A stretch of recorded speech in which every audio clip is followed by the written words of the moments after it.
Assalamualaikum warahmatullahi wabarakatuh.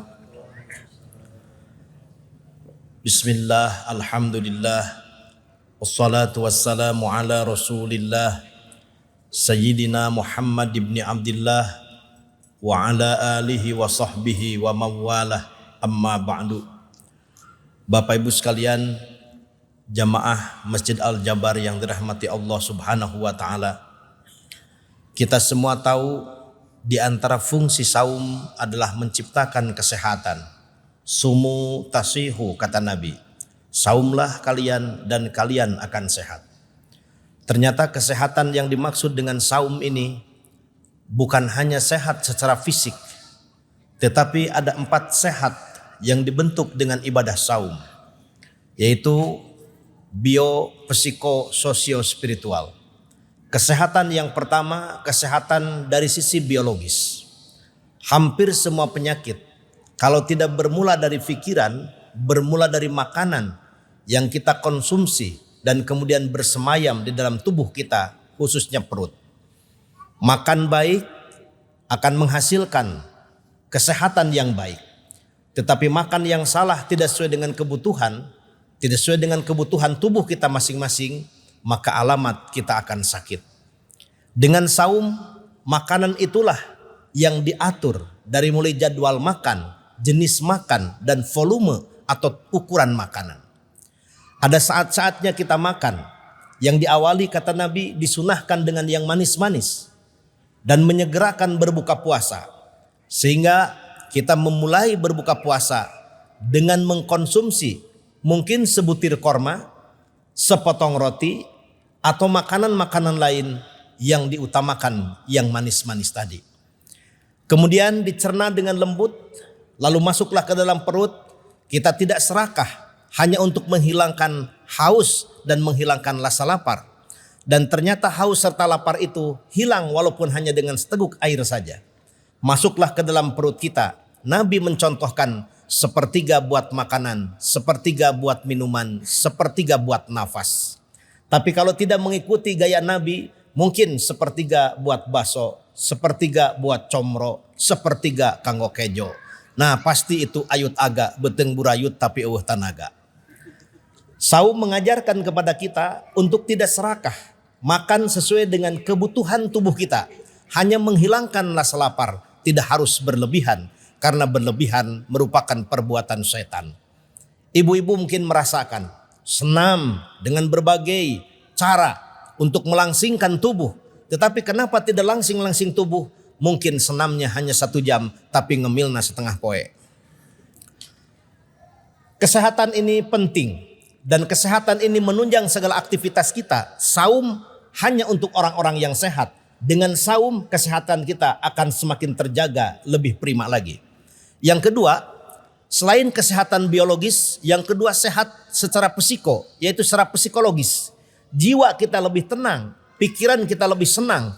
Dan orang yang berpuasa diajarkan oleh baginda Nabi harus mampu mengendalikan diri. Sampai-sampai ketika orang mengajak berantem saja, bagi orang yang saum, jawaban yang dahsyat adalah inni shaimun, aku sedang berpuasa. Sehingga rasa dendam di hati menjadi hilang. Rasa ingin membalas kekerasan orang dengan kekerasan itu menjadi sirna tiada. Yang tercipta adalah kelembutan demi kelembutan. Sampai-sampai kalau kita berbicara saum, dalam Al-Quranul Karim ada model saum yang mungkin sulit kita lakukan, yaitu saumnya Sayyidatina Maryam radhiyallahu anha. Ketika beliau hamil dan tidak diketahui siapa ayah dari bayi yang dikandungnya, viral dalam bahasa kita sekarang, digunjingkan oleh orang-orang sekota itu. Dan Sayyidatina Maryam tidak membalas gunjingan dengan gunjingan, cacian dengan cacian, makian dengan makian. Malah beliau berujar, inni nadartu lirahmani sauman, aku berjanji kepada Tuhanku untuk saum. Saumnya adalah saum tidak berbicara. Ibu-ibu mungkin kuat menahan haus, kuat menahan lapar, bahkan kuat menahan syahwat. Tetapi begitu sulit menjaga mulut kita untuk berbicara. Malihan mah aya di lemur sim kuring mah ngabuburit teh bari ngomongkeun batur. Beres ngomongkeun batur geus rek magrib mah eureun lah ulah ngomongkeun batur teu pantes urang ngomongkeun salaki we ayeuna mah. Padahal mulut ini hanya satu, alat berbicara ini alat hanya satu mulut. Mata kita dua, telinga kita dua, tangan kita dua, kaki kita dua. Maknanya kalau kita renungkan dengan seksama, mestinya dengan kaki yang dua lebih banyak melangkah, melakukan kerja-kerja yang produktif. Tangan yang dua ini mesti melakukan hal-hal yang baik sebagai hasil karya dari buah tangan kita. Telinga kita dua, Allah mengajarkan agar kita lebih banyak mendengar. Mata kita dua, Allah mengajarkan agar kita banyak melihat. Sedangkan mulut kita satu, mestinya mulut ini mampu tidak lebih banyak berfungsi dibandingkan dengan tangan dan kaki, kecuali mulutnya mubalik karena harus berbicara. Mengapa? Karena banyak sekali yang kita sakiti bukan karena tangan kita, bukan dilukai oleh kaki kita, tetapi disakiti oleh mulut kita. Dan sesakit-sakitnya, yang paling sakit bukan karena ditampar, tidak karena ditempeleng, tetapi karena ocehan kita menghinakan seseorang, merendahkan seseorang. Mungkin ada orang yang gemuk lewat, kita omongin sama orang gemuk itu, tah nu gendut kieu mah jigana STM ya. Naon STM teh sugantara modal jelema gitu. Datang orang kurus kita omongin juga. Nah, nu begung kieu mah jigana BMW. Bangun modal wae. Begitu sakit hatinya, lebih sakit daripada kita tampar. Sehingga pepatah Arab berpesan, wa qad yurja li jarhi sayfi bur'un wala bur'un lima jaraha lisanun. Kalau pedang lukai tubuh masih ada harapan sembuh, tapi kalau lisan lukai hati kemana obat hendak dicari. Karena itu Al-Quran memberikan pedoman yang sangat indah kepada kita untuk memanfaatkan mulut ini secara proporsional. Ketika orang tua berbicara untuk anaknya, Allah ajarkan dalam An-Nisa ayat 9. Wal yakhsal ladzina law taraku min khalfihim dzurriyyatan di'afa khafu 'alaihim falyattaqullah wal yaqulu qaulan sadida. Kata-kata yang persuasif edukatif. Orang tua pada anaknya bentuk komunikasinya qaulan sadida. Tetapi ketika anak berkomunikasi dengan orang tuanya qaulan karima. Diajarkan Allah dalam Al-Isra ayat 23. Wa qadha rabbuka alla ta'budu illa iyyahu wa bil walidaini ihsana imma yablughanna indakal kibara ahaduhuma aw kilahuma fala taqul lahumu uffi wa la tanharhuma wa qul lahumu qaulan karima. Bentuknya beda.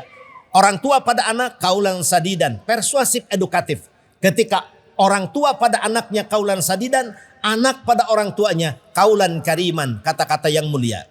Ketika kita mengingatkan kepada para pemimpin yang menyimpang dari amanah kepemimpinannya, Allah mengajarkan berkata kepada pemimpin yang menyimpang dari amanah kepemimpinannya secara diplomatis, yaitu qaulal layyina, kata-kata yang diplomatis. Tetapi sebaik-baiknya perkataan yang keluar dari mulut kita adalah kata-kata yang memiliki makna yang sangat mendalam sehingga membekas di dalam hati, yang disebut dengan qaulan sakila, kata-kata yang berbobot. Dan untuk mendapatkan kata-kata yang berbobot itu, ayat ini diawali dengan perintah melaksanakan qiyamul lail, talil Quran, sehingga orang tua kita dulu di Jawa Barat berpesan, lamun hayang boga perah kudu daek perih, lamun hayang boga kahebatan kudu daek kuru cileuh kentel pejit. Nampaknya kuru cileuh ini mengajarkan pentingnya sholat malam. Kuru cileuh seperti ibu bapak bulan Ramadan ini, qiyamul lail, makan sahur, tadarus Al-Quran, mungkin para pelajar belajar di waktu malam, kuru cileuh, menjaga tidak terlalu banyak tidur, kentel pejit karena siangnya berpuasa untuk meraih sukses. Wasta'inu bisobri wassalah, sober diartikan puasa, as-sholah artinya sholat malam. Sehat secara jiwa. Yang ketiga, saum membentuk kesehatan bukan hanya biopsiko tetapi sosiologis. Sehat secara kemasyarakatan. Kenapa tidak? Mengawali Ramadan, belum masuk bulan puasa, kita awali dengan munggahan yang pada intinya silaturahmi, meminta dan memberi maaf satu dengan yang lain. Bahkan tidak jarang berbagi hadiah, berbagi makanan untuk tetangga, handai tolan dan saudaranya. Kemudian sehat secara sosial karena timbulnya kepekaan sosial. Bulan puasa ini kita bukan menseminarkan fakir dan miskin dan berapa jumlahnya. Di bulan Ramadan ini bukan sedang melakukan pelatihan pengentasan kemiskinan. Tetapi di bulan Ramadan dengan kewajiban saum yang kita laksanakan, kita merasakan langsung derita kaum fakir, miskin dan duafa. Betapa di siang hari kita merasakan lapar. Lapar itu tidak enak. Merasakan haus. Haus itu tidak enak. Maka terbayang oleh kita semua, saudara-saudara kita kaum duafa, kaum fakir dan miskin, anak-anak yatim, mereka yang tidur beralaskan koran, beratapkan awan, yang merasakan penderitaan haus dan lapar setiap saat, mereka akan berbuka puasa ketika ada uluran dari para agnia. Maka saum di akhir Ramadan nanti kita tunaikan zakatul fitri, zakat fitrah yang dialokasikan untuk 8 asnaf dengan prioritas pertamanya adalah fuqara wal masakin. Ibu bapak sekalian yang dirahmati Allah Subhanahu wa taala, sehat secara sosial, terbangun kepekaan sosial, solidaritas sosial, ada hasrat yang sangat kuat untuk membantu penderitaan orang lain. Tidak akan tercapai kebaikan kata Al-Quran sebelum kita mampu berinfak dengan sesuatu yang paling kita cintai. Tetapi bisa kita balik dengan piramid yang berbalik. Kalau belum bisa berinfak dengan sesuatu yang kita cintai, berinfaklah dengan sesuatu yang sudah tidak dicintai. Kalau belum bisa berinfak dengan uang 100.000 yang merah itu, berinfaklah dengan 50.000 yang hijau ranau. Kalau berat juga 20.000. Kalau berat juga 10.000. Berat juga 5.000. Berat juga 2.000. Berat juga 500 perak. 500 perak anu herang manyaah keneh. Pilihan anu rada hideung. Jumat besok masukin ke kotak jariah. Tiap Jumat insya Allah masuk sorga. Amin ya robbal. Mung di sorga teh batur mah karesep garelis. Iya mah garareuneuh hararideng. Ditanya oleh wartawan sorga, kenapa kalian kok item-item di sorga? Kapungkur di Aljabar nyumbang ku duit receh anu hideung ya. Lebih baik daripada tidak sama sekali, alhamdulillah.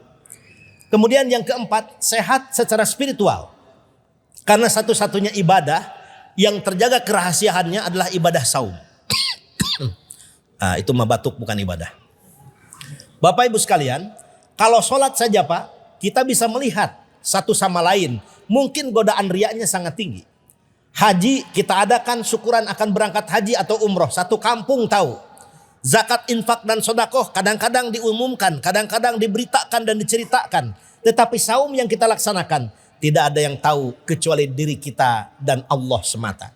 Kalau ibu-ibu di dapur, suami belum pulang dari kerjanya, anak-anak belum pulang dari sekolahnya, nyobain makanan menjelang maghrib tidak banyak, mung 2 piring, kan tidak ada yang tahu.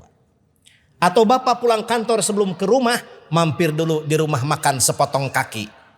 Sampai ke rumah pura-pura lemes, anak percaya, istri percaya.